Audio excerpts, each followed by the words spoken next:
हाय मेरे प्यारे दोस्तों, आप सभी का स्वागत है अपने चैनल खुरैजी एमएस कोच में। यहाँ पर हम पूरी जानकारी के साथ आपके लिए प्रोवाइड करने वाले हैं विषय हिंदी का पेपर। तो यहाँ पर आप ये ना समझें कि गलत है, यहाँ पर रियल पेपर है आपका, यही आपका पेपर है। हम आपके लिए आगे प्रोवाइड करेंगे पेपर, क्योंकि यहाँ पर आपको थोड़ी जानकारी दे रहे हैं। तो राज्य शिक्षा केंद्र की पहली जानकारी देख लीजिए, इसके बाद आपको पेपर ही प्रोवाइड करेंगे। तो यहाँ पर पहली जानकारी है, आपको जो 40 अंक का पूर्णांक दिया जा रहा है प्रोजेक्ट कार्य में, तो यहाँ पर उनमें से आपको 14 चाहिए और चाहिए जब ही आप उत्तीर्ण होंगे, वरना फेल हो जाएंगे। तो 40 में से 14 चाहिए चाहिए चाहिए। तो चलिए बिना टाइम खराब किए अपनी जानकारी को प्रस्तुत करते हैं हम आपके लिए।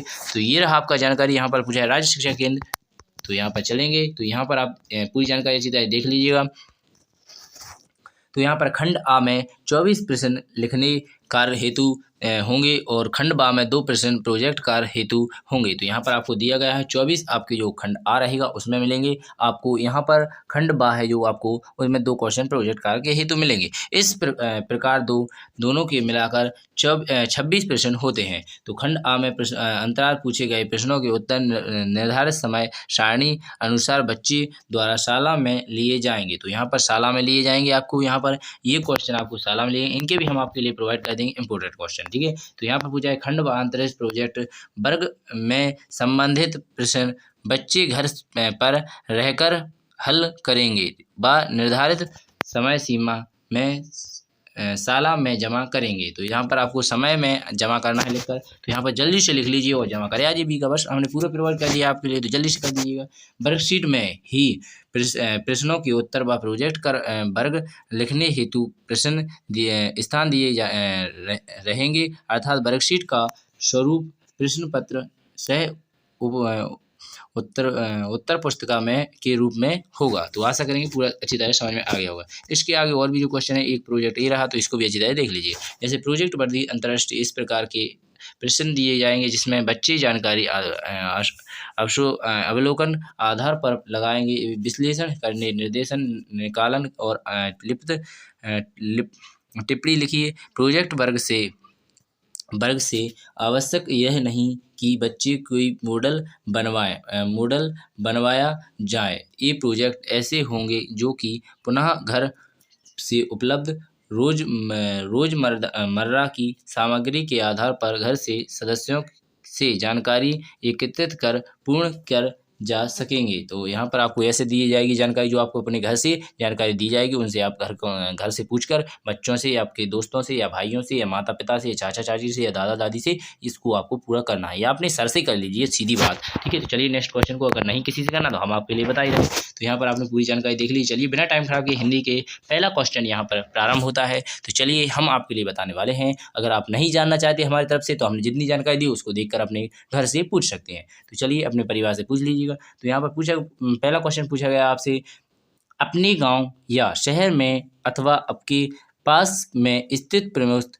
सार्वजनिक स्थानों की जानकारी निम्नानुसार संकलन कीजिए। तो यहाँ पर पूछा गया है पहला क्वेश्चन। तो यहाँ पर पूछा है प्रकार, नाम और घर की दूरी। तो यहाँ पर स्वास्थ्य सुविधा, यानी आपका जो डॉक्टर रहते हैं इसे क्या कहते हैं आप जानते होंगे, तो इस अस्पताल कहते हैं। यहाँ पर लिखा हुआ है स्वास्थ्य सुविधा यानी अस्पताल।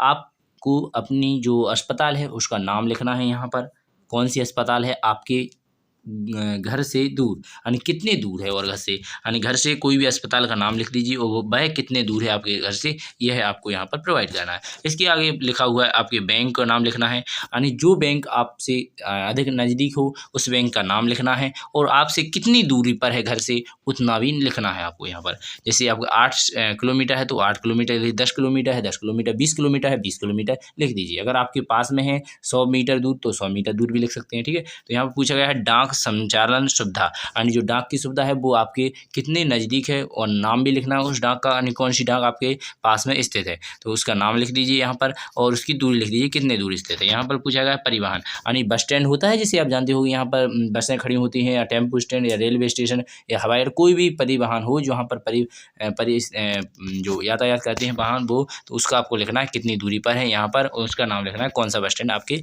नज़दीक है। आशा करेंगे आपको चारों फैक्ट अच्छी तरह समझ में आ गए होंगे, चारों क्वेश्चन को आपने आंसर प्रोवाइड कर लिए होंगे और मिल गए होंगे। तो बिना टाइम खराब किए आगे चलते हैं। तो यहाँ पर आप देख लीजिए अगले वाले क्वेश्चन। तो यहाँ पर पूछा है क्या आप अपने, तो यहाँ पर इन सभी के क्वेश्चन आप आंसर स्वयं प्रोवाइड कर सकते हैं, आप लिख लीजिएगा। ठीक है, तो यहाँ पर हम आपके लिए समझाएंगे, क्योंकि हमने बता ही दिया अपने घर से पूछना है। तो यहाँ पूछा है, क्या आप अपने आसपास के चिकित्सक में गए हैं?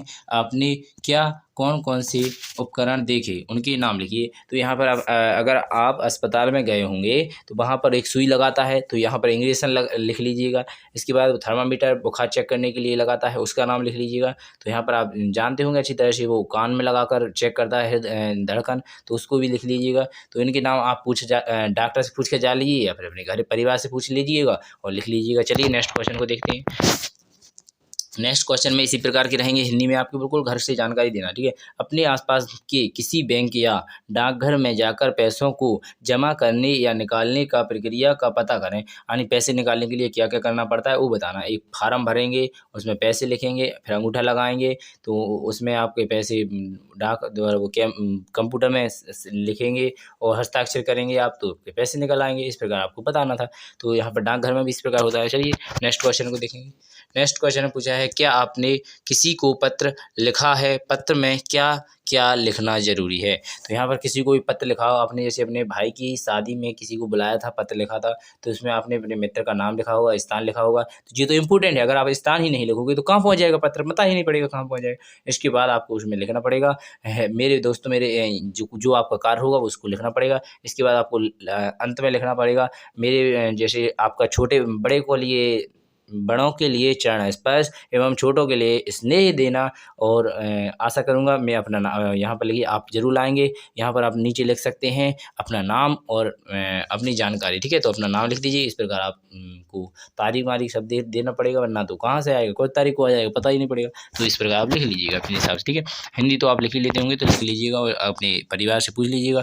इसके बाद आती है आपकी एक पहेली, जो बहुत ही मज़ेदार एवं बहुत ही अच्छी है। तो यहाँ पर आपको बता दें, इस पहेली का आंसर आपको इन क्या क्या देना है, तो आप सोचोगे। तो यहाँ पर हम पहले आपको प्रोवाइड कर दें, यहाँ पर इसे और इसे यहाँ पर इस प्रकार आपको चिन्ह दिए गए हैं, तो इनको देख लीजिएगा। चलिए हम नेक्स्ट क्वेश्चन यानी क्वेश्चन समझाएंगे, जब तो आपको आंसर बताएंगे। तो यहाँ पर आप क्वेश्चन देखेंगे सबसे पहले। तो यहाँ पर बहुत से क्वेश्चन हैं, एक एक करके हम प्रोवाइड करेंगे आपको इनके आंसर। तो यहाँ पर पूछा है बाएं से दाएं और ऊपर से नीचे। तो यहाँ पर पूछा गया है पहला क्वेश्चन, जो कभी ना हारी हो, अपराजय। ठीक है, अपराजय। तो यहाँ पर इसका आपको शाब्दिक अर्थ और पूछना होगा, तो इसका लिखना पड़ेगा। तो क्या लिखेंगे? अपराजिता। ठीक है, इसके बाद पूछा गया अगला क्वेश्चन, मार्ग रास्ता, और कोई भी और भी हो सकता है। ठीक है, तो यहाँ पर लिख लीजिएगा। इसके बाद पूछा गया है तारों का समूह, तारामंडल कहलाता है। आने वाला पिछला दिन मशीन। ठीक है, महीना लिखना था, तो यहाँ पर पूछा अगला दिन मशीन। ठीक है, आने वाला अगला दिन या मशीन। ठीक है, यहाँ पर 8वां क्वेश्चन पूछा है जंगल का पर्यायवाची शब्द बताइए। तो यहाँ पर पूछा है समय देखने का यंत्र बताइए, जैसे घड़ी है। दूध देने वाली एक पालतू पशु, जैसे गाय है, बैल है, गाय है, भैंस है, बकरी है। तो यहाँ पर लिखिए अगले क्वेश्चन, राष्ट्रीय पशु बताना है कौन सा होता है। यहाँ पूछा है शरीर का वह अंग जिससे सूंघते हैं, तो क्या होता है? नाक होती है। इसके बाद ऊपर यहाँ पर बता दें ये बाएं से दाएं, यानी इस प्रकार के क्वेश्चन होंगे आपको। यहाँ पर कौन कौन से क्वेश्चन होंगे, यानी पहला नंबर डरा होगा, वहाँ पर आपको इसको लिखना है। चौथे नंबर पर इसको लिखना है, 5वें नंबर पर इसको लिखना है, 7वें नंबर पर इसको, 8वें नंबर पर इस पे, 10 को इस पे, 12 को इस पे, 13 पे इसको, 14 पे इसको। इन क्वेश्चन को आपको इस प्रकार लिखना है। तो यहाँ पर पहले क्वेश्चन में, और ऊपर से नीचे की तरफ लिखना है। तो यहाँ पर पहला क्वेश्चन देखिए। अब तो पहले में पूछा गया आपसे, क्या पूछा गया है? पेड़ों की रक्षा के लिए प्रमाण पत्र के करने प्राण त्याग देने वाली महिला शहीद विष्णु, यहाँ पर लिखा है बिश्नोई नारी कौन थी? तो कौन सी? अहिल्याबाई। तो इसका थोड़ा नाम नहीं आ रहा है, तो ध्यान कर लीजिएगा। तो यहाँ पर अगले क्वेश्चन पूछा है राज्य का मंत्री, राजमंत्री। इसके बाद राजा के भवन या घर को क्या कहते हैं? महल या राजमहल। इसके बाद अगला क्वेश्चन पूछा गया है 6वें का, फर्नीचर बनाने या जलाने के काम आने वाली पौधों से प्राप्त वस्तु क्या होती है? लकड़ी होती है, जो आप फर्नीचर बनाते हैं वो जलाते हैं। इसके बाद 9वां क्वेश्चन पूछा गया है, एक खारी चीज को हम खाते हैं, तो कौन सी? नमक खाते हैं। क्या खाते हैं? नमक। ठीक है, तो नमक के बिना तो मज़ा ही नहीं आएगा खाएंगे तो यहाँ पर 11वां क्वेश्चन पूछा गया है, गाने वाला व्यक्ति, तो क्या होता है? गाने वाला व्यक्ति क्या होता है? गाने वाला व्यक्ति को क्या कहते हैं? गाने की प्रक्रिया, गाने की क्रिया, गाना गाने की क्रिया को कहते हैं गाना, और ये गाने वाला व्यक्ति को क्या कहते हैं? संगीतक। ठीक है, संगीत गा रहा है तो संगीतक, संगीतक, संगीतकारी लिख दिए। तो आशा करेंगे सभी क्वेश्चन आप यहाँ पर देख लीजिए कि कैसे जितने बन जाएंगे तो उनको लिख लीजिएगा, और जितने हमको नहीं आए तो उनको आप लिख लीजिएगा और अपने हिसाब से बना लीजिएगा। धन्यवाद। अगली वीडियो में मिलेंगे। भारत माता की जय। क्योंकि हिंदी बहुत रियल पेपर है और सभी पेपर के हमने अच्छी तरह प्रोवाइड किए हैं, तो जाकर देख लीजिएगा। ठीक है, तो यहाँ पर एक एक करके सभी को हम आंसर प्रोवाइड करने वाले हैं। तो चलिए बिना टाइम खराब किए अगली वीडियो मिलेंगे। भारत माता की जय, जहाँ पर हम आपके लिए लिख कर ही प्रोवाइड करेंगे। धन्यवाद। जय हिंद, जय भारत।